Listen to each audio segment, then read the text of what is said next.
Hi guys, PJ here. Today we are fitting a Next Base Duo dashboard camera into a 2017 Ford Ecosport.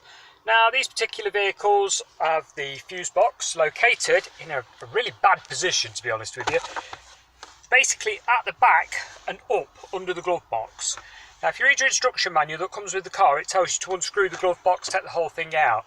To do this, you technically don't have to do that. All you have to do is bend the sides in on each side. You'll notice some little rubber stoppers at the back there. And basically pull them so they come around and drop the glove box lid right down. Like this. So your glove box lid folds down. There it is, look. It's on its hinge still. Two little rubber stoppers, look, one each side. You just basically squeeze them in. They're on like a bendy thing, look. So you bend them in, drop your glove box lid down. You get your little diagram there. But your fuse box is buried. I'll grab a torch all the way up there, look, can you see it? There, okay. Now this installation, I've already actually finished it, but I will run through every detail with you of how you do it. Now the first thing you're going to get is a power cable, like this one, yeah? Comes with a ferrous magnet filter, which stops interference with your DAB radio, and all they quite literally do is open up. So basically the spread open, yeah, and then you wrap the wire around them in a hoop and click them shut. So the wire feeds through it. It just stops any interference, or some interference should I say, going to your radio. The next thing to do, because you start at the top, yeah, is on your headline, and it's quite flexible, look, you can pull it a little bit. Don't go mad at it, don't go mad like a bull in a gate, you know, it's only a sort of fabric cardboard sort of material. And your cable, all I tend to do, get yourself some cable ties, you know, the normal zip tie type things, like so, yeah. Put them around the cable, zip tie them up, and then wrap a bit of electrical tape round. And all that does is create a bit of a stopper so that the power cable doesn't fall out and dangle down your window screen when you hit one of the lovely big potholes that we've got here in England, or in any other country for that matter. So put three, yeah, put one here, one in the middle like this one, and then another one in the corner. And then basically just tuck them, like I say, be a bit careful with your headlining, tuck them up so it's well in, like so. You're looking for a nice factory finish there, so don't pull too hard on it, yeah? So our first cable tie is here, with tape wrapped around it because the end of the cable tie is sharp.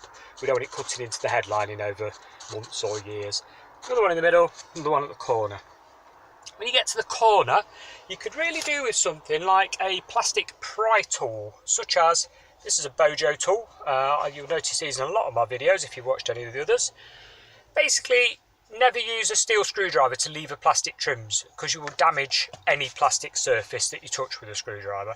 These are meant for the job. You can use plastic scrapers of the sorts, as long as it's a plastic one.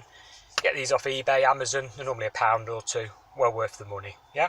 So with your plastic scraper, what you're going to do, open your door. Bit noisy guys, and it's throwing it down. Lovely British weather there for you, very typical. Grab the rubber trim and pull. Yeah, it's not on very well, as you can see, they just sort of fall off. Pull it away, and then the plastic scraper, let's get you in view there, pop it behind like so, and there look, see that? That's come away look. So you've got a nice gap there now.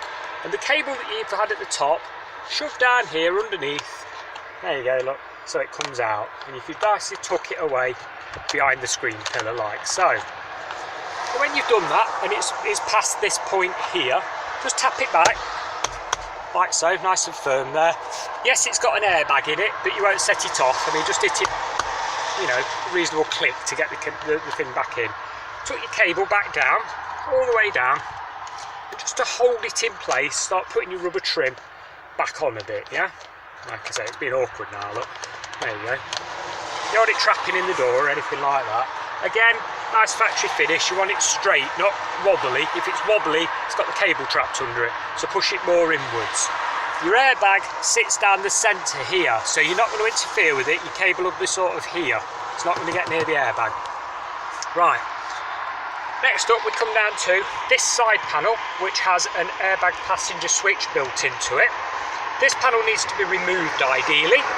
All we do, pull the rubber trim out of the way, get our pry tool again, and basically, do this left-handed, so I don't know how well this will go, there we go. pop it in, look, just click all the way down, all the way around. Like I say, do not use a screwdriver. There we go, click. Once you've got that far, these can be a bit tricky to remove, these they're a bit awkward. So just have a look at what clips are still holding it. There's one, look. There you go, look, they're just on little spring clips. So just pull them out. Now you should be able to remove this with your hand. If you're using anything to lever it at this point, you're sort of doing it wrong and you might break something. So just watch the little clips, look, there's 4 of them, yeah? Just leave it dangling on the cable there. Do not unplug the airbag and switch the ignition on. Otherwise you'll cause a fault code on the airbag sensor and you'll have to pay a garage to get it reset. So leave that plugged in. Don't shut your door because obviously you'll crush it, okay?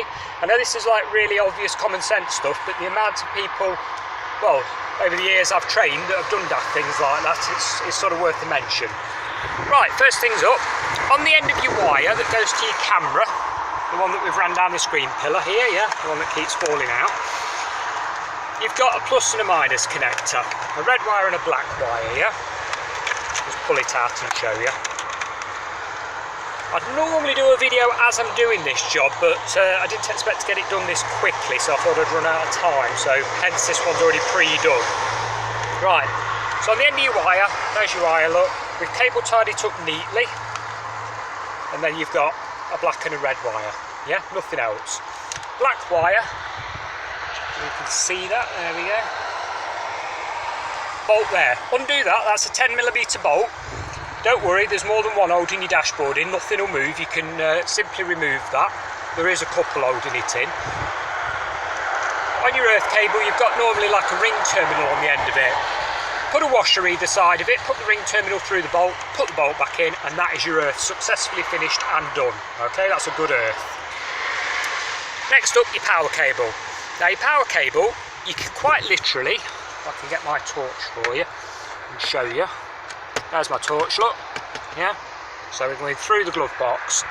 Now, you can put your arm through here, through the gap, yeah? And quite literally come out here in the glove box, look. So feed your power cable through that gap. And then what you need to do is sort of, well, a bit awkward. Get out the car, get your torch, and test your fuses to see which one goes on and off with the ignition, yeah? If I come round here you might get a better view of the fuse box. Like I say, they are in a really stupid place, these fuse boxes. There we go, there's your fuse box. Now you'll notice that I've used a 10 amp fuse for my fuse spur.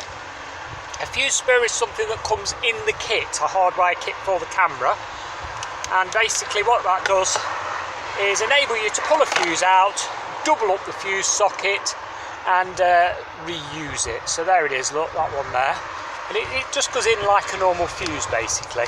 So if I just take it out, I'll quickly show you, there we go. So I've gone for a 10 amp that sits between a blue 3 amp and a brown 7.5 amp. Your fuse box layout may be different depending on year and model of car with different spec. But a fuse spur looks like that. And basically you pull the original fuse out, pop it in there. That 2 amp there runs your camera and that plugs in where your original fuse came from.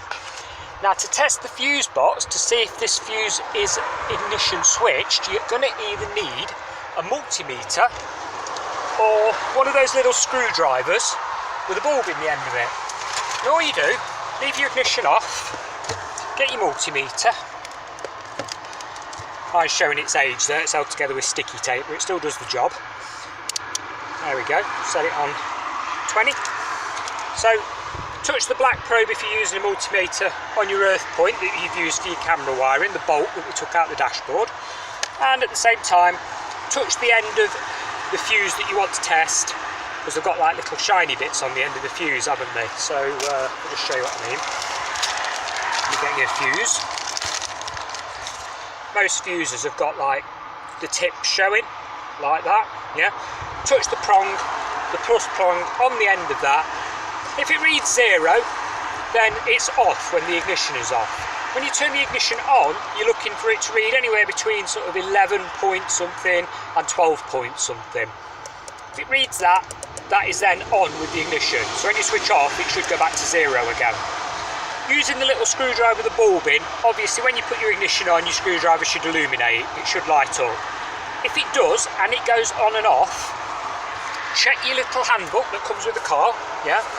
And make sure the fuse that you're looking at using is an accessory fuse. So in other words, it's only for maybe cigarette lighter or something like that. You don't want to be using a fuse that's for airbag or ABS or anything like that. You don't want any fault codes throwing up on the car.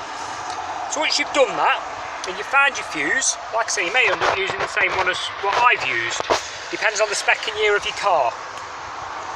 But once you've done that, you can feel free then to tuck everything in out of the way, like I had this done already, like I was saying. So pop it out of the way so it doesn't catch on anything.